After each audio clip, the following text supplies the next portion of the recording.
So I'm here in Dubai and waiting for my flight. I'm now 6 months on the road and I did about 10,700 kilometers. And today I would like to introduce you to my 10 favorite pieces of my gear. So there are actually many people asking me like for recommendations for a sleeping bag, and this is what I really like. It's a Cumulus Dynamic Zip. It's a sleeping bag without a hoodie. So it's like a blanket with a footbox. And it's, for me, it's enough for, I don't know, to keep me warm till 0 degrees Celsius without any problems. And if it gets cold, I just wear a hat, I wear a scarf, a hoodie, anything to keep your head warm. Easy. I don't need the hoodie. And for me, that's perfect. It weighs about 550 grams. It's super light, super comfortable, and very, very strong actually fabric. It feels like very delicate, but it's amazing. Piece of gear number 2 is the Thermos Z-Light. This is what I'm using for a couple of years by now, and it's just so easy but so efficient and indestructible, and so you don't need to pump it up. It's just a foam mattress, but it's foldable. You can make it in half. You can sit on it. You can make like this. You can sit here a little bit higher. You can keep your feet here. It's so versatile and it's very nice. It's indestructible. It's very, very light. Only negative point is it's bulky, but I think it's not a big issue. So I don't mind about this. Number 3 is my tent. Many people are using cyclotouring or hiking the MSR Hubba, but I was deciding for a Hilleberg Niak, because it's more sturdy, like in strong winds. This is more like bomb-proof, but it's still lightweight. Weighs about 1.9 kilo, I guess, 1.8 kilo, and it's super easy to set up. So I will show you how to set up and how fast it is. 1, 2, 3, let's go.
Ready?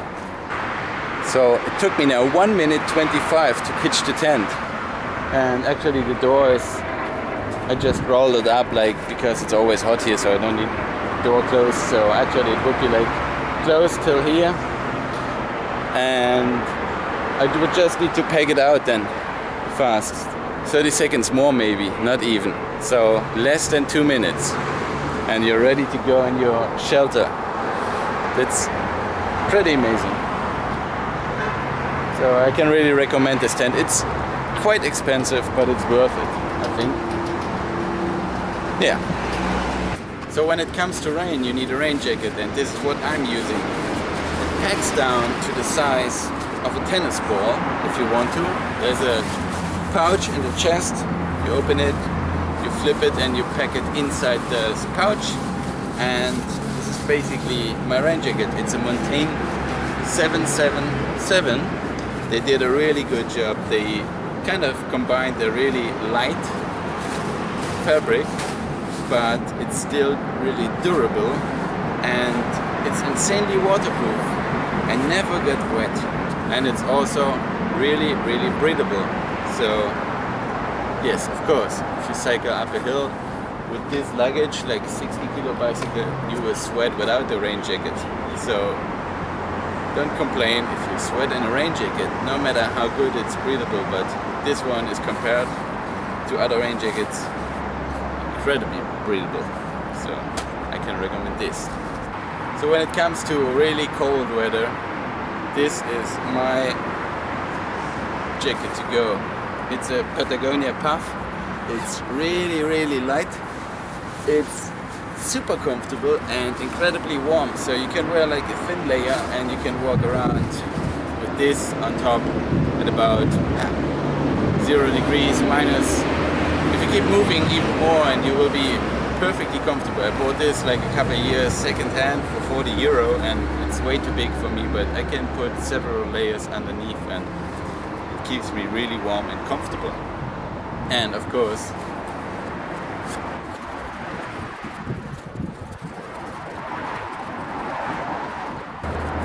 and it also packs down to its own chest pouch. It's really light, small, very comfortable, and you can use it as a pillow if you want to. I have like a cotton bag which is a little bit bigger than this, so it's not that hard, so it's a really good pillow as well. When I cycle here through like Dubai or other cities and I meet people, they ask like, how do you charge your phone? So there are two options for me. Either I use my dynamo, but it's not really efficient. So what I choose, what I really like, is this solar panel. Some bird shit on top, but it doesn't matter. It's an Anchor power port solar panel. It has two outputs, and it gives you, on full sun, it gives you 2 ampere. I'm not sure if it gives you 2 ampere on each side. It has 21 watt, and it's incredibly durable. So I strap it always down, just like this, bungee cords, and it's charging my phone like same speed like on a wall plug, and it's amazing. And this works for the last 6 months without any issues. Very strong, got wet several times, no problems. If you have a small budget, you cook your own food, then you need to chop it. And this is what I'm using. It's an Opinel knife, just very easy. It's made in France. They are super sharp, super light, super cheap. I think they're about 9 euro in Germany, or in Europe. It's size number 8. Number 7 is a little bit smaller, but number 8 is fine, perfect for me for chopping like tomatoes, because the size is just exactly what I need. And they're just super easy, and this is all you need actually. Also, if you need to cook your food, you need a stove, and I'm using the MSR whisperlite, which is like the bottle and the stove unit. So it works pretty easy. It's running on petrol. Here's petrol inside, and you just plug this in here. You give it a couple, you secure it with this. You give it a couple of pumps to build up like pressure inside the bottle. Also for cooking, I'm using the whisperlite International stove from MSR, which runs basically on petrol and on kerosene and diesel, and yeah, I'm using only petrol because this works for me the best. So what you do actually is, you have the bottle, you have the stove unit, you just plug them in, you secure it, you pump it, you give like pressure inside the bottle, and then the petrol runs through this pipe into the spoon. Yeah, and read the instructions. And I don't want to explain exactly how it works, but it's pretty a reliable stove, so you can cook like in the coldest temperatures with this without any problems. Right now I'm having like a little bit an issue of power. Sometimes it's not really strong because I need to clean it. so it's really full of sand because last days I was in the desert, and yeah, it requires to clean it here and there, like maybe once a half a year or once a year, depending on your usage, but it's, yeah, still a very good stove. I can really recommend this. Very powerful actually. It takes you like 3 minutes to boil a liter of water. It's like amazing. So, good stove.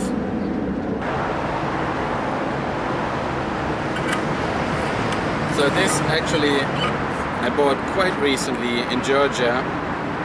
It's a Stanley Thermos flask, and so far I was not missing it, but since I have it, I love it, because if it's really hot, sometimes your water is like tea, and it's not really pleasing.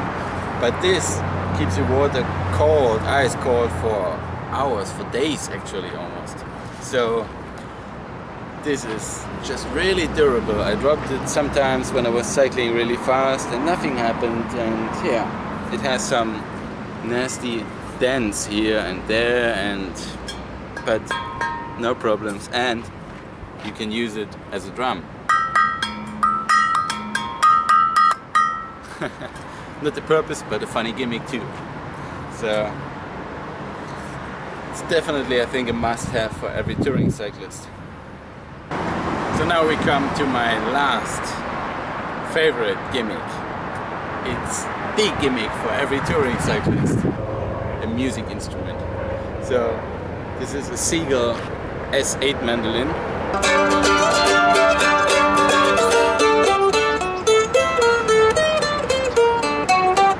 The size is like very comfortable to travel with. It's really thin, and it's very strong because it's a one-piece construction. So from the top to the bottom, it's one piece of wood, and I really love this because, yeah, if you watch my videos, my other videos, you will hear music, and I'm doing the music on this mandolin and my guitar, which I show you as well, because it's the same. I mean, it's two instruments, but it's one category. So now you probably think like, what the heck is this? It's not a guitar, but it's called Little Jane guitar, so it must be a guitar. So it was made by František Furch from Furch Guitars from Czech Republic. He's a guitar luthier. He likes to go on a motorbike ride. So and he decided to invent a guitar which he can take on his motorbike. So what he came up with is this guitar. So what you have is the head, the body, and then you have this hole here where is the neck inside. So it's like you have this metal pole, and here you have a hole, and then you just stick it into like this. You put the neck here, and then you hook this little hook here. You just go to here, and then you just go back until it snaps. Oh. And then you just go back until it snaps.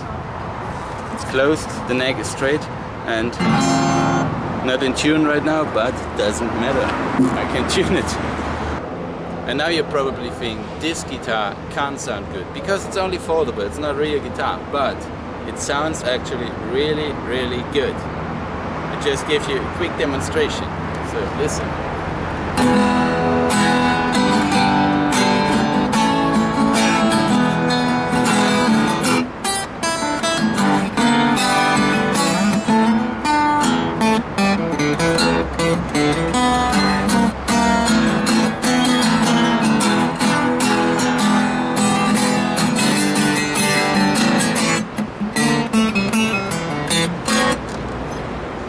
See?